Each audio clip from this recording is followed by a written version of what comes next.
Hi and welcome to my channel. Thank you for joining me for another layout using the Like Forever May kit. Now with this layout I am making the third layout from using a cut file and this is just the outer heart. So I'm going to fill the centre of the heart. Now I was supposed to be stopping scrapbooking, so I did do a little bit of messing about with this before I realised I didn't want to stop and therefore turn the recording on. So all you do really is see me positioning some tags again underneath the heart. So I'm just getting those how I like them. I got the tags from the add-on kit. I did actually think they were die cuts when I ordered them, or that's what I had in my head, but they were tags and they worked wonderfully to pull this layout together. So I've picked a photograph of my daughter and her friend when they were doing some fundraising a couple of years ago, and I managed to get this snapshot of them while they were there. So I've backed that in white cardstock and then again in some of the yellow pattern paper. I decided that all the tags needed outlining to help them to stand out, so I'm just going around each of the tags now with my ink, and then I'm going to pull out some black and white twine and that will, for those that already have holes on, just to create some little bit more texture in there. I also have some of the last of the buttons scattered about this layout, which I'll have to stitch on, as I have to stitch on with them all. So at least then my thread doesn't have to come out again until I get more buttons, because buttons doesn't tend to be something I have in my stash anymore. So I'm just going around each of these and then tucking them back underneath the heart in the position I like them in, so that I can see the parts I want to see, and other bits can be covered up if I'm not as bothered. So things with words on I do want to be able to see.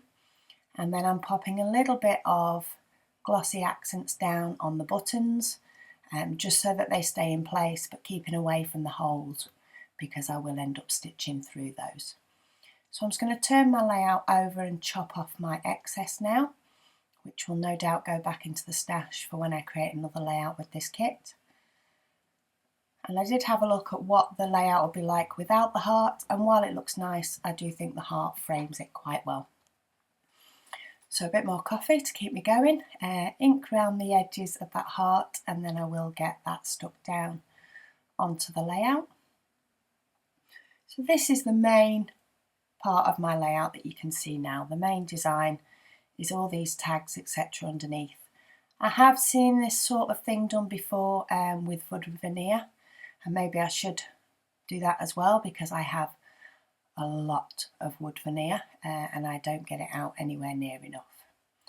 So I'm going to pop some foam dots onto my photo just to lift that up, and then I'm going to work on my title, which is a mix of letters, and I find I get away with that on this layout compared to the previous one, because this one is a little bit busier, and that is just says Disability Awareness, which is the charity they were doing some fundraising for, a local charity of ours.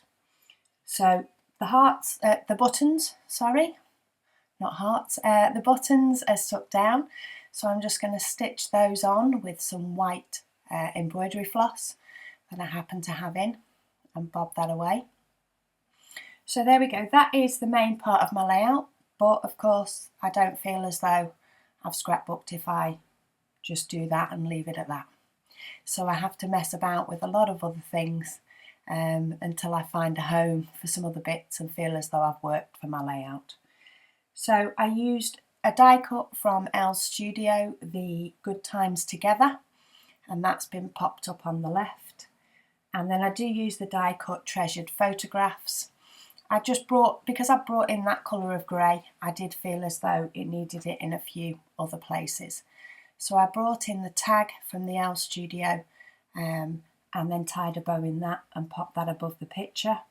That also brought a third spot with some of that baker's twine. So I did like the way that ended up looking. The number 1 symbol, that will disappear. That doesn't end up staying there. Though that little sheet of vellum with the hearts punched out of it, that does stay. near the bottom there, just a little bit of decoration on that tag. So I do end up adding my journaling to the teal aqua type tag on the left. I do add that after I've done the layout. That die cut saying treasured photographs will end up staying, it'll move a little bit over, but it will end up staying in that bottom corner just to help fill that gap a little bit as well. So I'm just going to mess about with a few more embellishments because that's what I do, and that's how I scrapbook. And there we go. So I've got that little pinked circle, which I love. Still need to find a pinked punch, so I can create my own circles anytime I want. But for now, if I get them in a die cut pack, they definitely get used. I've popped that tag up in the top corner with the baker's twine and stuck that down. And then after that, I stick down the vellum hearts and I pop a little pink heart with that as well, just to bring a pink colour from being up the top and to the right of the photo, just to bring a little bit of pink down the bottom, even though it's pale. And then lastly, I do go through the freckle form word stickers that you can just see tucked underneath the layout. There we go, there I picked them up. And I pop a few silver ones about the layout in a couple of different places just to bring a bit of sparkle.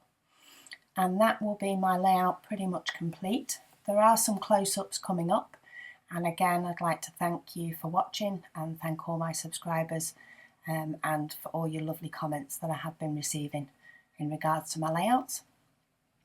And I hope you join me on my next creative process, either using this kit or using some of my own stash. I've not created it yet, so I'm not sure. So I'll see you then, and thanks again for watching.